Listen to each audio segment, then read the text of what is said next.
Tonight we're going to be reading How Santa Lost His Job. I'm Miss Clabo and I also teach second grade. Yesterday you heard Mrs. Clabo read how Santa got his job. So today we're going to read how Santa lost his job. This book is also by Stephen Krinsky and illustrated by S.D. Schindler. Here we go.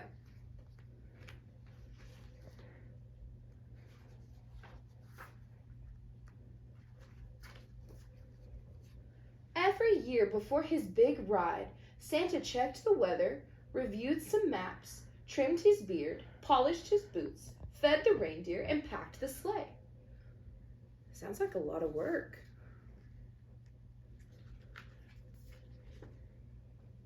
He moved as fast as he could, but even so, there was always a last-minute rush.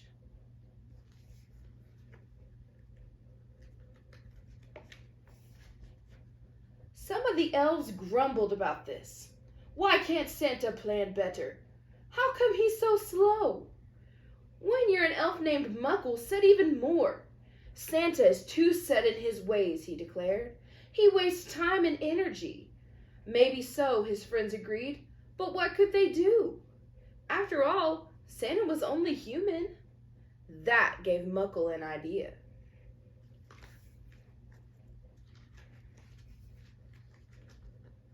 For months he worked on a secret project, and almost every day the mail carrier, Clara, dropped off packages at his door. "What are you up to?" she asked, but Muckle wouldn't say. He kept his workshop locked and didn't let anyone in. It was late fall when Muckle finally showed off his creation. "This is the Deliverator," he proclaimed. The other elves admired the shiny metal and blinking lights. "What does it do?" they asked. "It's a replacement," said Muckle, "for Santa." "Oh, replacing Santa?" Muckle claimed the Deliverator could travel around the world in one night. It could go up and down chimneys with ease, and it could deliver toys in the blink of an eye. Clara heard the news as she made her rounds. "But Santa already does those things," she told Muckle. "Maybe so," he said, "but the Deliverator will do them sooner, faster, and better." The other elves were impressed. However, they still needed proof. "Fine," said Muckle. "Let's test Santa against the Deliverator. The winner will deliver our toys from now on." When Santa heard the news, he shook his head. "There's more to my job than meets the eye," he said, "but since you make the toys, the decision is yours." I wonder who's going to win. In the first contest, the elves timed how long it took Santa and the Deliverator to get ready to leave. Santa always started off with a bubble bath. Then he carefully got dressed. One of his boots usually gave him a little trouble. The Deliverator didn't take baths or wear boots, so it was ready first. Santa might be in some trouble. Next, Clara brought in 2 big stacks of mail. She put one in front of Santa and the other in front of the Deliverator. A pile of toys sat between them. "You have 1 hour, Muckle explained to Santa. "Whoever matches the most children with a gift wins." The Deliverator whirred and hummed, scanning each request with lightning speed and pairing it with a toy. Santa read more slowly. "Oh, I don't think he'd really like this," he murmured. "And she didn't play with the one she got last year." Before long, he was hopelessly behind. I don't know, I'm thinking Santa's doing better, even though he's doing it slower, maybe. The third contest started out on 2 adjoining rooftops. "Go!" shouted Muckle. Santa and the Deliverator each raced down a chimney. They both reached the bottom in a second and put the toys under the tree. But only Santa noticed the milk and cookies. "Chocolate chip," he said, "my favorite." The Deliverator didn't care about cookies. It shot back out the chimney while Santa was still drinking his milk. "I told you," Muckle shouted. "Santa is history." No, I like milk and cookies. The elves congratulated Muckle on his victory. Only Clara still thought they were making a mistake. Santa isn't just about meeting a schedule, she said. He cares about getting things right. But nobody would listen.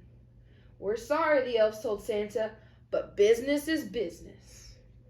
Doesn't seem very nice to me. As the days grew shorter, the elves worked longer and harder. When each toy was finished, Muckle sorted and tagged it. Then it was loaded on board the Deliverator.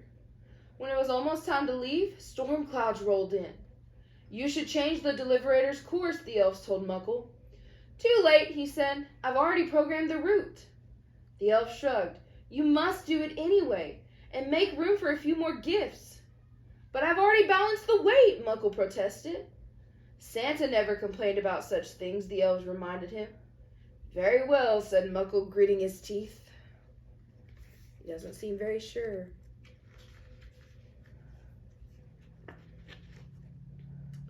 He fiddled quickly with the dials and switches. Then, fearing that the elves might ask for even more, Muckle made a decision. Let's go, he said, pressing a button. The Deliverator's rockets fired up and it took off into the darkening sky. But with all the extra weight and new directions, the Deliverator seemed confused. Instead of disappearing from sight, it kept circling overhead. Just a little more power, Muckle insisted. He pressed one button after another. The rockets glowed brighter. The Deliverator spiraled around faster and faster. Oh no, doesn't sound very good to me.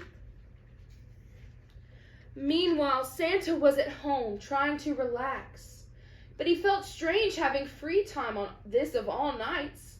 He cleaned and dusted and cooked enough food to feed an army. Clara and the reindeer came over to keep Santa company, but even they couldn't get him to slow down. Suddenly, there was a knock at the door. The elves were outside. We need you, Santa, they said. We need you now.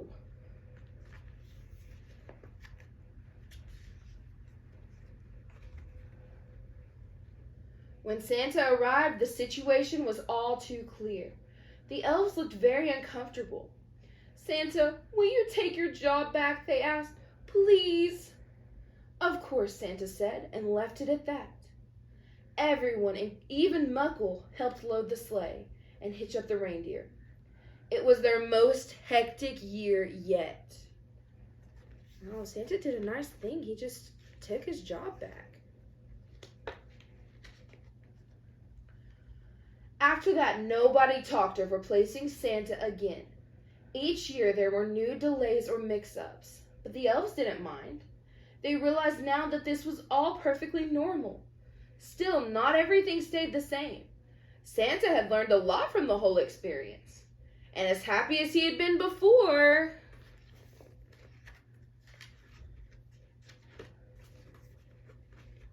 he was even happier in the years to come.